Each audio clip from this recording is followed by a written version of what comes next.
Welcome back. We are ecstatic and happy and so honored to have David Harrison, Missouri's 7th Poet Laureate, here with us this morning. It's so good to see you. Thank you for having me. David. May I ask an obvious question for somebody who does not know?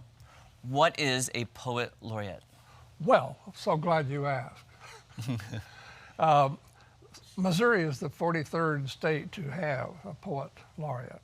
The idea of having one is to help more people in our state understand a little bit more about how poetry impacts on our lives, and whether we know it or not, there's poetry in everything we do and talk about and hear from cradle on.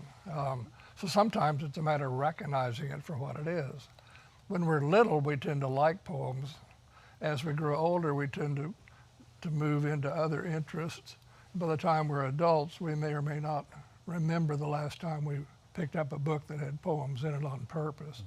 So the Poet Laureate is sort of an ambassador to try to reach as many Missourians as possible and say, hey, poetry's not bad. Have you tried one lately? Let's read one, or let's maybe even write one.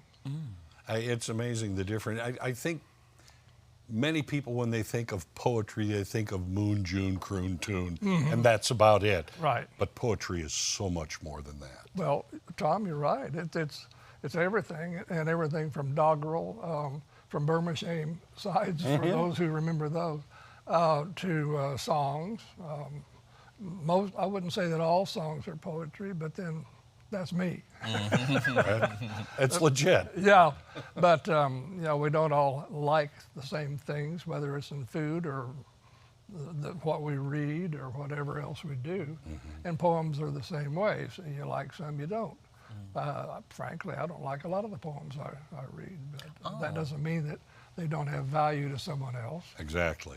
Well, can I ask you a question about poems? Because I remember studying them in school, being in literature, and it seemed to me the challenging part was because it seems there are so many rules when you're writing a poem. Can you have a certain kind of poem that's just freestyle, doesn't have all these syllable rules or rhyming rules, or? Well, sure. In the first place, when I'm working with people who would like to start writing poetry, I say, well, worry about the rules later. Write something. Get the words on paper. Get your thoughts out. Get your feelings out. And odds are you can polish that. You can learn later the rules of the road. If you try to learn all those first, it may be inhibiting, and it may even frighten people away, and there's no need to. There are two basic kinds of poetry. One is the kind that rhymes. It's verse.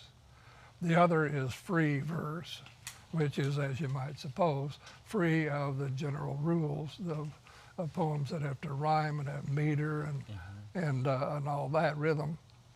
Free verse is what people write when they don't have to rhyme anything. It doesn't have to have a meter to it. And there are two camps on that. Some like one, some like the other. I like them both, and I write both. To bring a different kind of genre in, and they all, though, seem to have their own musicality, though. Absolutely, well said. Yeah.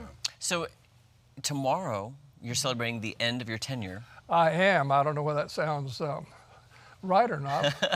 Celebrating finishing something. Well done, my friend. Yes. But yes, I've had a glorious time. It's been a high honor for anyone who is a poet to be selected by the governor to serve a 2-year term as I was.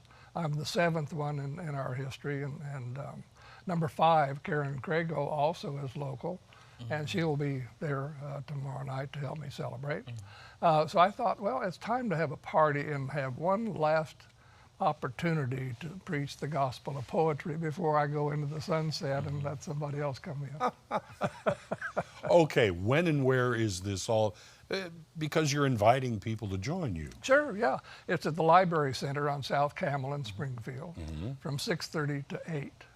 My wife, Sandy, who has read everything I've ever written, bless her heart. And we're still married. Oh, okay. So she's a diplomat, obviously. So I asked Sandy to choose the poems to read tomorrow night. So this is being billed as David Harrison's greatest hits.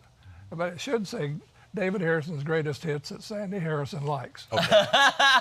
That's legit. I got to go with that. I Yeah, gotta go with that. so everything that's being read tomorrow night will be something that she has chosen from my collected works. You'll be reading. I'll be reading. Others will be reading as well. We'll have a band, Chris Craig and Gail Clitheroe, and I have a trio called the Byron Biggers Band. Judy Dombany will be there to sing. Judy. We'll have kids from Harrison Elementary School and from Holland Elementary School reciting and performing some of my work. It'll be a nice mixed menu. Yeah. Make sure you go. I just want to end with this. Roses are red, violets are blue.